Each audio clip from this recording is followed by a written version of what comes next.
Welcome to this video on Deep Dive into DPDP Act 2023. In this fifth part, we will explore the critical areas of security and breach management as defined by the Act.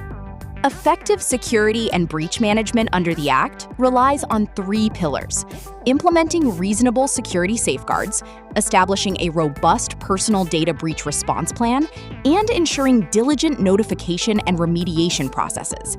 This video explains how the DPDP Act treats security and breach management as compliance responsibilities, not only technical tasks. It focuses on both prevention and response, because organizations must safeguard data before an incident and act responsibly after one. By the end of this video, you will be able to explain security obligations, define a personal data breach, map the breach lifecycle, understand notification duties, and identify common failures to ensure trust and compliance. You should be able to connect legal duties with operational incident response steps. The emphasis is on practical readiness, not just theoretical awareness. Under the DPDP Act, security is mandatory. Data fiduciaries must protect personal data in their possession or control. This duty extends to processing activities performed by processors on their behalf and requires safeguards aimed at preventing breaches. This sets the legal baseline for the whole topic. It is important for you to understand that outsourcing processing does not outsource accountability. Reasonable security safeguards include technical measures like encryption, masking, and tokenization, alongside access controls and monitoring. Operational measures, such as maintaining logs and backups, are also vital and must be appropriate to the nature and purpose of your data processing. Reasonable safeguards should be understood as layered controls, rather than one tool or one policy. Effective security combines technical protection, operational discipline, and governance oversight. A data breach is more than just a hack. Under the Act, it includes any unauthorized or accidental compromise that affects the confidentiality, integrity, or availability of personal data, all of which require serious attention. This definition helps you move beyond the idea that only cyber attacks count. Accidental disclosure, wrongful alteration, loss of access, or internal misuse can all become personal data breaches when personal data is compromised. Breaches often occur through common operational pitfalls, including misdirected emails, unauthorized database access, lost or exposed devices and credentials, or system outages that impact the availability of personal data. This should help you connect the law to everyday risk. Many breaches do not start with sophisticated attacks. They begin with weak controls, human error, or poor vendor discipline. Effective management follows 6 stages: detection, containment, assessment, notification, remediation, and finally, a review to improve processes. Remember to act quickly, communicate clearly, and strengthen your defenses continuously. Breach management should be taught as a sequence rather than an isolated reporting duty. A disciplined response requires structured movement from incident identification to long-term control improvement. When a breach occurs, speed is essential, but must be balanced with control. This involves rapid identification, immediate containment, evidence preservation to mitigate harm, and early engagement of all key internal teams. Early hours matter most during a breach. Teams must balance speed with discipline so that they reduce harm without destroying evidence or making inaccurate assumptions. A thorough assessment is required to understand the nature and extent of the breach, identify the categories of affected data and individuals, evaluate potential consequences, and determine if third-party vendors were involved. Assessment is the bridge between incident response and legal notification. Organizations need enough clarity to communicate responsibly, but they should not delay initial action while waiting for perfect information. Regulatory notification is a critical step. You must intimate the board without delay upon discovery, provide a detailed follow-up within 72 hours, and include comprehensive information on the cause, impact, and remedial measures taken. This is central to legal compliance. You should understand that breach reporting is not a one-time message, but may involve an initial intimation followed by a fuller report as facts become clearer.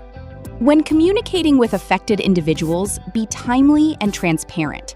Explain the nature of the breach, the potential impact, steps for self-protection, and provide clear contact details, using simple language to build trust. Notification to affected individuals is not just a legal formality. It is an opportunity to help people protect themselves and to maintain trust through clarity, honesty, and actionable guidance. Response requires team collaboration. Security detects and contains the incident, legal assesses obligations, communications prepares user messaging, and leadership oversees the broader strategy to ensure a compliant and effective response. Breach management fails when roles are unclear. A defensible response model needs predefined coordination across technical, legal, operational, and customer-facing functions. Maintain meticulous records of the incident, containment measures, all sent notifications, and the root cause analysis.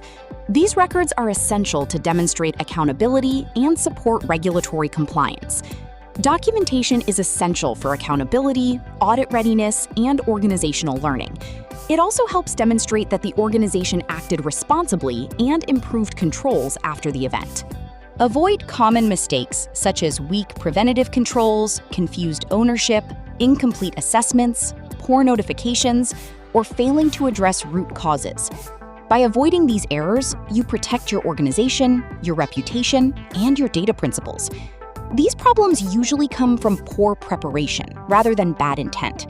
Training, simulations, clear playbooks, and role clarity can reduce many of these risks before a real breach occurs. Let's apply these principles to a real-world scenario: a customer data exposure resulting from a vendor misconfiguration. This incident underscores the importance of ongoing oversight. You can pause the video here and work on this scenario for hands-on experience. This exercise is useful because it combines processor involvement, confidentiality loss, notification duties, and post-incident governance improvement. It reinforces that vendor issues remain the data fiduciary's compliance problem.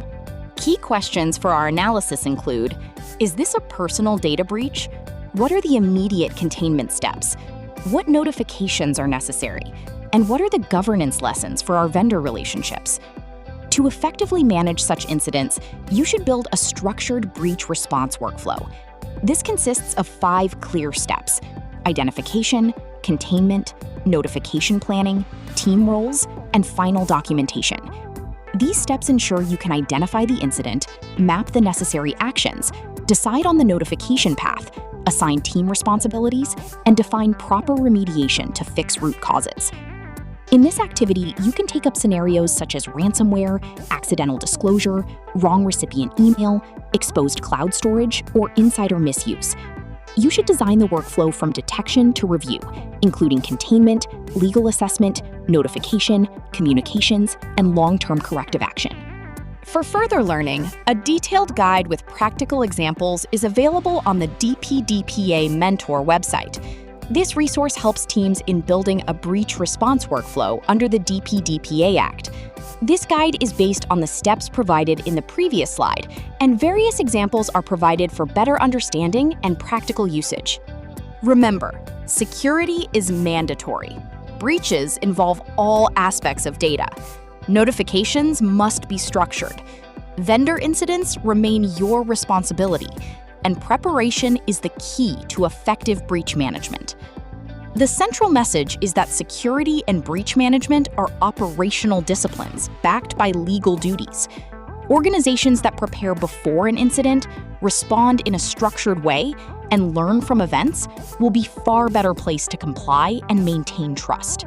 If you are interested in trying out the DPDP Act provisions, you can use the Consent Manager Simulation portal at myconsentmanager.co.in to test your integrations as a data fiduciary or data principal. We recommend the Kelpie Quiz app, available on the Google Play Store, to test your knowledge of cybersecurity, the DPDP Act, and other important topics. The app offers various levels of difficulty and interactive assessments to improve your awareness. Thank you for watching this video relating to Deep Dive into DPDP Act 2023. I hope you now know more about security and breach management under the Act. This was the 43rd video in this series, released by DPDPA Mentor.in. Please visit our YouTube channel, DPDPA Mentor, as well as our website, dpdpamentor.in, regularly to check out other informative resources. Wishing you a successful DPDP Act implementation.